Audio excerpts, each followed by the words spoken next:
Sure. Hi, I'm Sammy. I'm with TV Grapevine. How are you? Hi, Sammy. I'm doing Sammy or Sandy? Sammy. Sammy. I'm doing well. How are you?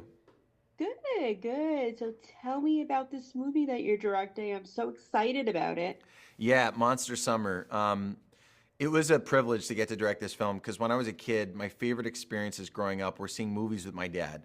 He would take me on just randomly. It was such a joy. We'd have no plans, and he'd be like, "Hey, I'm gonna take you to see a movie, just you and me." And we'd get big old popcorns and sodas, and we would watch movies. And that was my childhood. And it was some of my best experiences. So when I finished this script, when it was first submitted to me, I my jaw was on the floor, and I said, "This is my childhood. This is me. This is a chance to get to recreate that special experience I had in a movie theater for a whole new generation of fathers and sons or mothers and daughters." And that's what really excited me the most was that this movie could be something the whole family could come together during the Halloween season and have this event spooky movie to see together. And what I love about this movie is it really is built for that dual audience of parents and kids because you have Mel Gibson, you have Lorraine Bracco, you have Kevin James, you have all these older actors that they're going to resonate with their story arcs. And then you have this cast of kids that the kids are going to recognize. So it really is something that I think can be something that parents will get something from it and kids as well.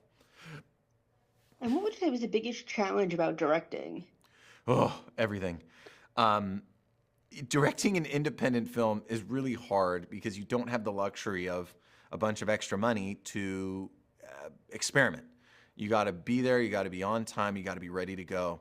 So just the sheer amount of work and pressure involved was the biggest challenge. But thankfully, you have a team that helps you execute that. It's a very collaborative medium, and I had a wonderful team in John Blandford, Dan McDonough at Pastime Pictures, my producing partners, Lorenzo Henry, Jim Henry at Novo, and then Mark Fasano, and then my DP, my cinematographer, wardrobe. I mean, everyone was really, really talented and helped us make a great film here.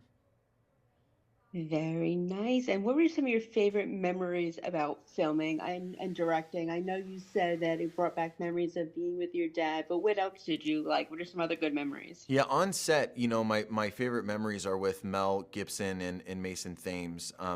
In particular, I learned a ton from Mel. His film IQ is just through the roof, and his suggestions were so simple, clear, and effective that it just blew my mind. It's kind of like you have to do something 10,000 hours to be able to say something simply or whatever.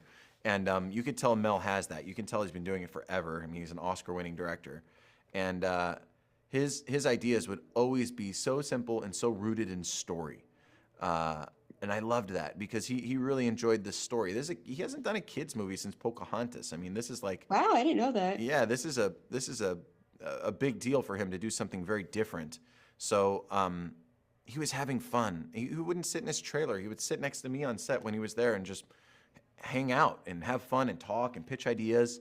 And he was always right. He was always right. He would say things like, "We could use a laugh here in the story. Like let's add some humor in this moment," or "Hey, you can add some excitement to the shot by cranking up the camera to a different frame rate.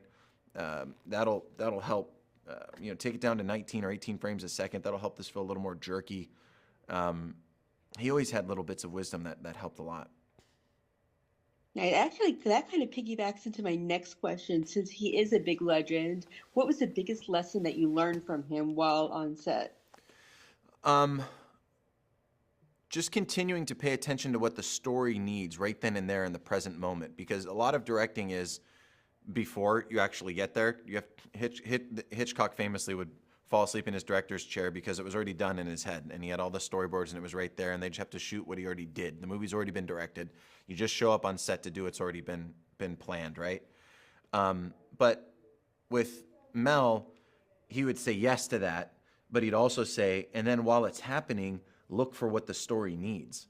So he would add things like humor or expand this moment or help underscore this story point or let's really make sure that we need to communicate what's being communicated here.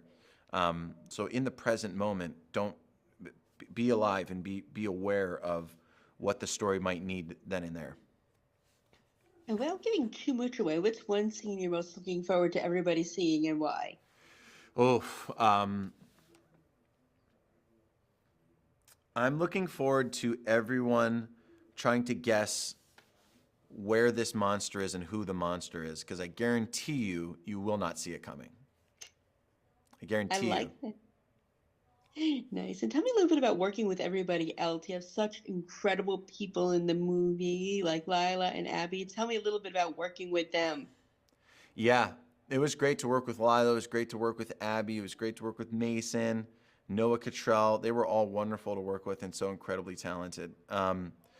They, I grew up a kid actor as well. I've been doing this for 26 years now, and I grew up on the Disney Channel, and so I learned a lot as a kid actor, and I sought to bring my best experiences forward. And a lot of that just stems down to just treat them like kids. Yes, they need to be professional and on time and there and ready, but treat it like a sport more than it's a life or death situation, because the last thing you want a kid to have is undue tension and pressure, because there's already enough of that going on. But really try to create that kind of sport atmosphere where they can enjoy it and they can be themselves, and they can feel safe to succeed and to fail and to make mistakes. Those are all encouraged, because that means you care and you're trying things. And they all did that, and it was just wonderful. You know, when you're around kids, it's contagious, and you remember why you're there in the first place. Nice. And since we are almost out of time, I want you to describe the movie in 3 words. Sure. Mysterious, adventurous, and then family-friendly. Nice. I have to say, as an aside, I'm really proud of you. I've watched you grow up. You're amazing, and I can't wait to see what you do next. That's really kind of you. Thank you very much. I appreciate that. Thank you. You're very welcome. You have a wonderful rest of your day. And you as well.